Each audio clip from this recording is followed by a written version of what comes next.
ನಮಸ್ಕಾರ ಪಾಟೀಲ್ರೆ.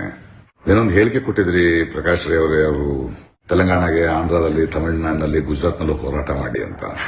ಸ್ವಾಮಿ, ಇದು ದೇವನಹಳ್ಳಿ ರೈತರ ಸಮಸ್ಯೆ. ಕರ್ನಾಟಕದಲ್ಲೇ ದೇವನಹಳ್ಳಿನಲ್ಲೇ ಹೋರಾಟ ಮಾಡಬೇಕು.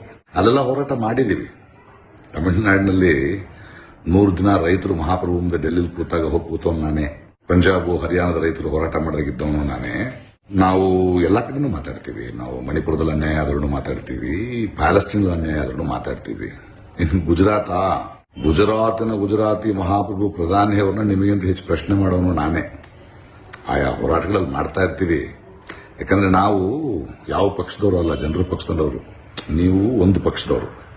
ಹೀಗಾಗಿ ಜನರಿಗೆ ಎಲ್ಲೇ ಸಮಸ್ಯೆ ಆದ್ರೂ ಮಾತಾಡೋದು ನಮ್ಮ ಕರ್ತವ್ಯ. ಅದು ಹೋರಾಟ. ಅದು ನಿಮ್ಗೆ ಅರ್ಥ ಆಗಲ್ಲ ಬಿಡಿ. ಇನ್ನು ಈ ದೇವನಹಳ್ಳಿ ವಿಷಯಕ್ಕೆ ಬರೋಣ. ನೋಡಿ, ಮುಖ್ಯಮಂತ್ರಿಗಳು ಸಭೆ ಕರೆದು ಒಂದು ಮಾತು ಹೇಳಿದ್ದಾರೆ. ನಾವು ಜನಪರವಾದ ನಿರ್ಧಾರ ತಗೋಬೇಕು ಅಂತಿದ್ದೀವಿ, ಆದರೆ ಅದರಲ್ಲಿ ಒಂದು ಕಾನೂನಿನ ಒಂದಷ್ಟು ಕಷ್ಟಗಳಿವೆ. ಅದನ್ನು ನಾನು 15ನೇ ತಾರೀಕು ಹೇಳ್ತೀನಿ ಅಂತ ಹೇಳಿದ್ದಾರೆ. ಅದರ ಬಗ್ಗೆ ಯೋಚನೆ ಮಾಡಿ ಹೇಗೆ ಅದರ ಕಾನೂನು ಕಷ್ಟಗಳನ್ನು ತೀರಿಸಬಹುದು, ಜನಪರವಾಗಿ ಒಂದು ನಿಲುವು ಹೇಗೆ ತಗೋಬಹುದು ಅಂತ.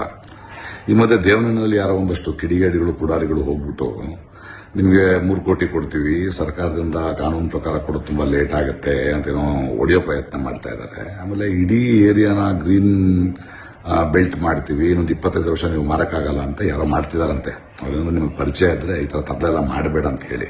ಯಾಕಂದ್ರೆ ಕಾನೂನು ರೀತಿ ಒಂದು ಪರಿಹಾರ ಇದೆ. ಅದಕ್ಕೆ ನೀವು ಕೂತ್ಕೊಂಡು ಮಾತಾಡಿ. 15ನೇ ತಾರೀಕು ಟೈಮ್ ತಗೊಂಡಿದ್ದೀರಿ ಸರ್ಕಾರ. ನಿಮ್ಗೇನಾದ್ರೂ ಅದರಲ್ಲಿ ಬಗೆಹರಿದಿದ್ರೆ ನಮ್ಮ ಹತ್ರ ಬನ್ನಿ. ನಮ್ಮಲ್ಲೂ ತಜ್ಞರು, ನ್ಯಾಯ ತಜ್ಞರು ಇದ್ದಾರೆ. ನಿವೃತ್ತ ನ್ಯಾಯಾಧೀಶರಿದ್ದಾರೆ, ಗೋಪಾಲ್ ಗೌಡ್ರು. ಅವ್ರು ಯಾರು ಗೊತ್ತಾ? ಬೆಂಗಾಲ್ನಲ್ಲಿ 1,000 ಎಕರೆಗೂ ಮೇಲಿರೋ ಭೂಮಿ ರೈತರಿಗೆ ಕೊಡಬೇಕು ಅಂತ ಐತಿಹಾಸಿಕ ತೀರ್ಪು ಕೊಟ್ಟವರು, ಸಂವಿಧಾನ ಗೊತ್ತಿರೋರು. ನಿಮ್ಗೆ ಏನಾದ್ರು 15ನೇ ತಾರೀಕು ಇತ್ಯರ್ಥಗಳು ಆಗದಿದ್ರೆ ಬಂದ್ ಕೇಳಿದ್ರೆ ಅದನ್ನು ಹೇಳ್ತೀವಿ. ನೋಡಿ, ಜನರಿಂದ ಆಯ್ದ ಪ್ರತಿನಿಧಿ ನೀವು. ಜನಪರವಾಗಿರಬೇಕು. ಒಂದು ಸ್ವಲ್ಪ ಜವಾಬ್ದಾರಿಯಿಂದ ಇರಿ.